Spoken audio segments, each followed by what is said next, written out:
Last week we read the story How I Met My Monster. This week we're going to continue, and our story is I Need My Monster. So I wonder what's going on with Gabe and his friend now. Let's find out. I Need My Monster, written by Amanda Knoll, illustrated by Howard McWilliam. Tonight when I looked under my bed for my monster, I found this note instead. Gone fishing, back in a week, Gabe. What was I going to do? I needed a monster under my bed. How was I supposed to get to sleep if my monster was gone? I tried to sleep, but it wasn't the same without Gabe. I missed his ragged breathing, his nose whistling, the scrambling of his uncut claws. How would I ever get to sleep without Gabe's familiar, scary noises and his spooky green ooze? It was no use. Gabe would be gone for a week, and I just had to have a monster. I quietly climbed out of bed so my parents wouldn't hear me. Grown-ups have strange ideas about monsters under beds. I knocked on the floorboards, then scrambled back under my covers. I waited nervously. Would a new monster appear? What would he be like? Would his snorting be as cheerful as Gabe's? When I heard some creaking under my bed, I knew that the substitute monster had arrived. Good evening, said a low, breathy voice.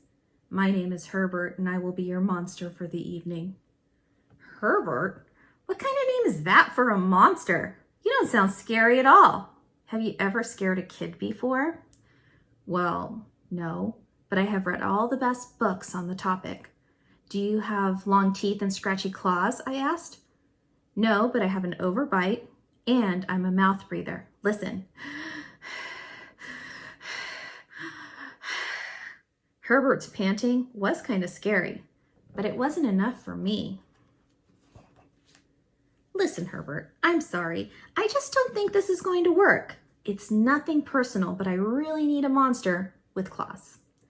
Picky, Herbert complained. As you wish, I'll go. There was some more creaking, and then Herbert was gone. Some scratching warned me a second monster had appeared. Good evening, he said with a high, silky voice. My name is Ralph. I understand you need a monster with claws. If you would please lean over, I will hold out my arm for inspection.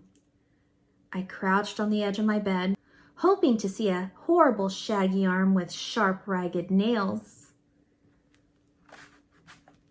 Instead, I was surprised to see sleeky brushed fur with smooth, shiny claws. Excuse me, I don't mean to be rude, I asked, but is that nail polish on your claws? Yes, it is, Ralph replied.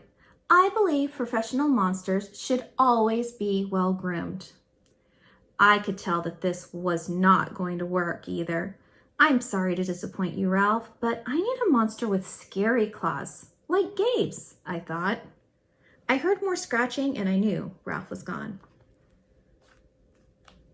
A minute later, a third voice from under the bed rasped, Check out these claws, kid. I gathered my courage and peered over the edge. The claws weren't impressive, jagged and dark and razor sharp. So far, so good. I was a little nervous. Could you stick out your tail? I whispered. Sure, but don't get scared. I peeked through my fingers at the slimy tail slithering over the foot of my bed, and that's when I noticed a bow. Are you a girl monster? Of course I am, she snapped. I'm Cynthia. Do you have a problem with that? Yeah, I do, I admitted. I definitely need a boy monster. Boy monsters are for boys and girl monsters are for girls. Everybody knows that. Well, aren't you a picky one? She sniffed, and then she was gone. Was I being too picky? No, I knew that my monster needed to be well-clawed and menacing. The whole point of having a monster, after all, was to keep me in bed, imagining all the scary stuff that could happen if I got out. Then I heard a shuffling noise and some slobbering. A fourth monster was under my bed. Hey, my name is Mac. One look at his claws proved that Mac was a big, scruffy boy monster. I shivered. Maybe this one would work out.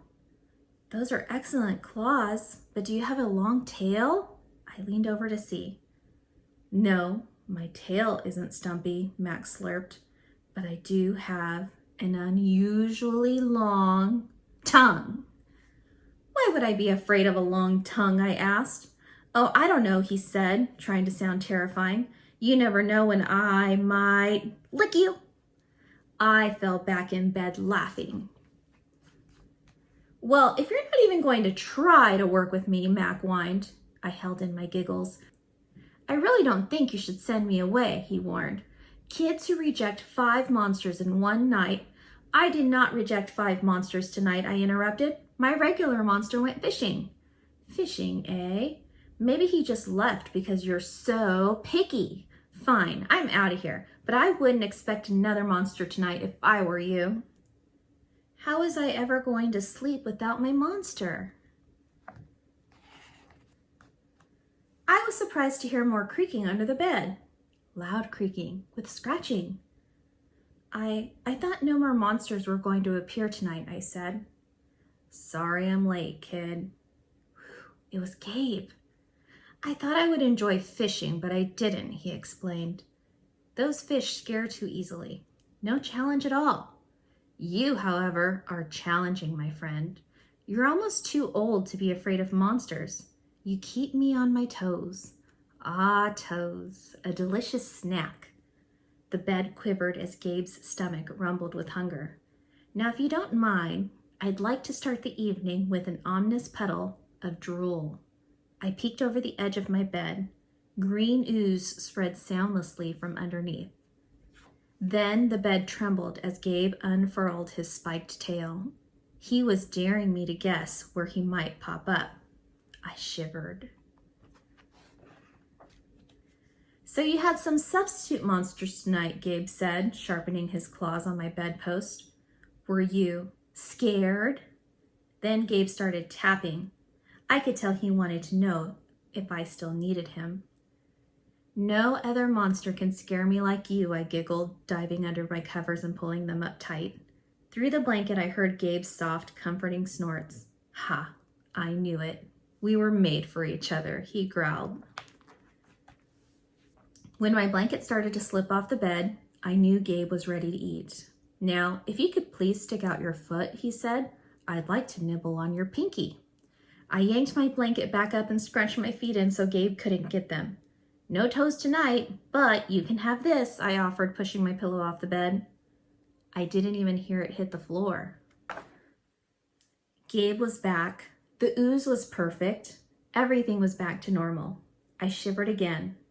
I'd be asleep in no time. And that is the end. I like this story with a twist. You would think that you wouldn't need a monster, but this boy needs his monster, so he stays in bed and he goes to sleep. So anyways, this is part 2 of this series, so part 3 is coming soon, and that's it. Bye. See you later.